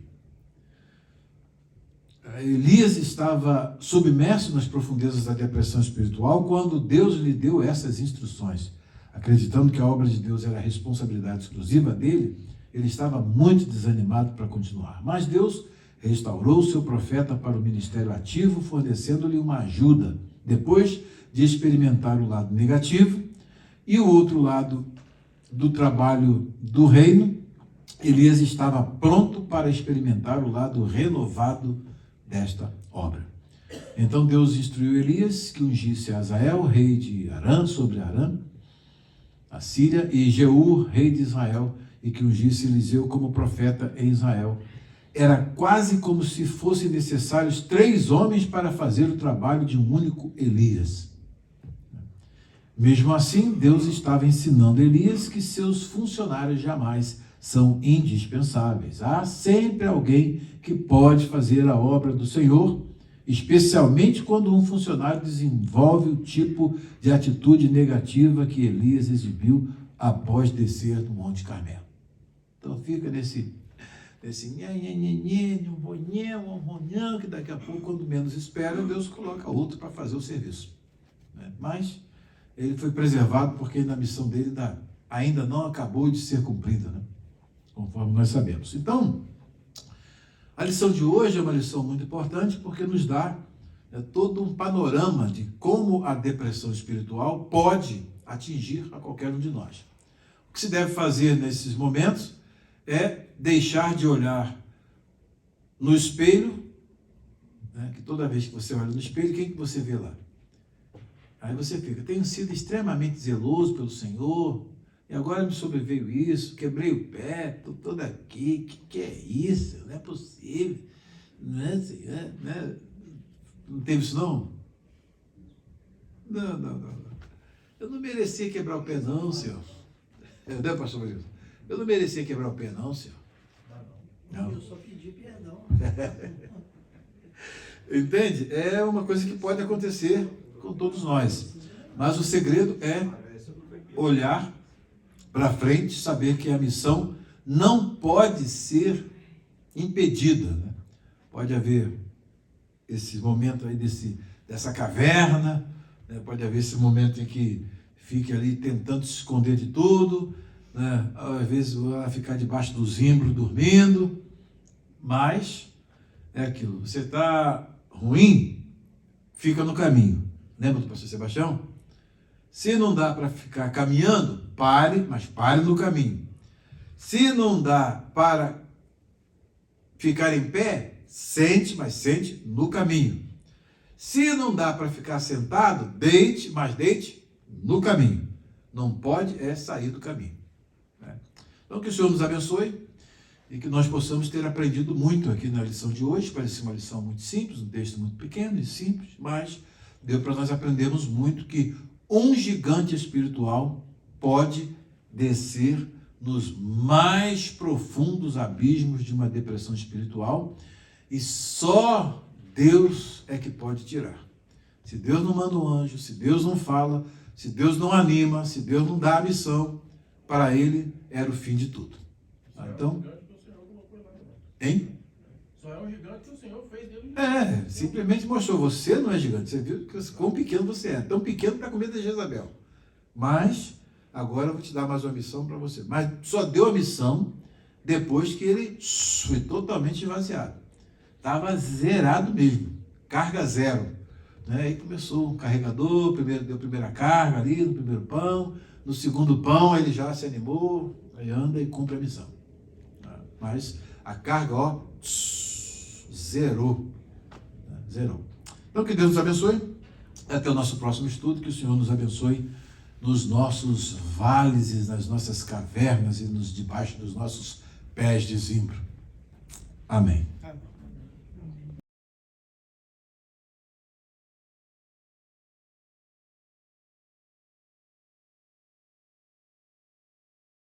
מלכים א', פרק י"ט. ויגד אחאב לאיזבל את כל אשר עשה אליהו, ואת כל אשר הרג את כל הנביאים בחרב. ותשלח איזבל מלאך אל אליהו לאמור. כה יעשון אלוהים, וכה יוסיפון, כי כעת מחר אשים את נפשך כנפש אחד מהם. וירא ויקום וילך אל נפשו, ויבוא באר שבע אשר ליהודה, וינח את נערו שם. והוא הלך במדבר דרך יום, ויבוא וישב תחת רותם אחד, וישאל את נפשו למות, ויאמר, רב אתה, אדוני, קח נפשי, כי לא טוב אנוכי מאבותי. וישכב וישן תחת רותם אחד, והנה זה מלאך נוגע בו, ויאמר לו, קום, אכול. ויבט, והנה מרעשותיו עוגת רצפים וצפחת מים. ויאכל וישת, וישוב וישכב. וישוב מלאך אדוני שנית, ויגע בו, ויאמר, קום, אכול, כי רב ממך הדרך. ויקום, ויאכל וישתה. וילך בכוח האכילה ההיא 40 יום ו40 לילה, עד הר האלוהים חורב. ויבוא שם אל המערה, וילן שם. והנה דבר אדוני אליו, ויאמר לו, מה לכפו אליהו? ויאמר, כנו קינאתי לאדוני אלוהי צבאות, כי עזבו בריתך בני ישראל, את מזבחותיך הרסו, ואת נביאיך הרגו בחרב, ויוותר אני לבדי, ויבקשו את נפשי לקחתה. ויאמר, צא, ועמדת בהר לפני אדוני, והנה אדוני עובר. ורוח גדולה וחזק, מפרק הרים ומשבר סלעים לפני אדוני. לא ברוח אדוני. ואחר הרוח רעש. לא ברעש אדוני. ואחר הרעש אש. לא באש אדוני. ואחר האש כל דממה דקה. ויהי כשמוע אליהו, וילת פניו באדרתו, ויצא, ויעמוד פתח המערה. והנה אליו קול, ויאמר, מה לכפו אליהו? ויאמר, כנו קינאתי לאדוני אלוהי צבאות, כי עזבו בריתך בני ישראל, את מזבחותיך הרסו, ואת נביאיך הרגו בחרב, ויוותר אני לבדי, ויבקשו את נפשי לקחתה. ויאמר אדוני אליו, לך שוב לדרכך מדבר דמשק, ובאת ומשכת את חזאל למלך על ארם, ואת יהוא בן נמשי תמשך למלך על ישראל, ואת אלישע בן שפט מאבל מחולה תמשך לנביא תחתיך. והיה הנמלט מחרב חזאל ימית יהוא, והנמלט מחרב יהוא ימית אלישע. והשארתי בישראל 7,000, כל הברכיים אשר לא חראו לבעל, וכל הפה אשר לא נשק לו. וילך משם, וימצא את אלישע בן שפט, והוא חורש. 12 צמדים לפניו, והוא ב12. ויעבור אליהו אליו, וישלך אדרתו אליו. ויעזוב את הבקר, וירוץ אחרי אליהו, ויאמר, אשכנה לאבי ולאמי, ואלך אחריך. ויאמר לו, לך, שוב, כי מה עשיתי לך? וישוב מאחריו, ויקח את צמד הבקר, ויזבחהו, ובכלי הבקר בשלם הבשר, ויתן לעם, ויאכלו. ויקום, וילך אחרי אליהו, וישרתהו.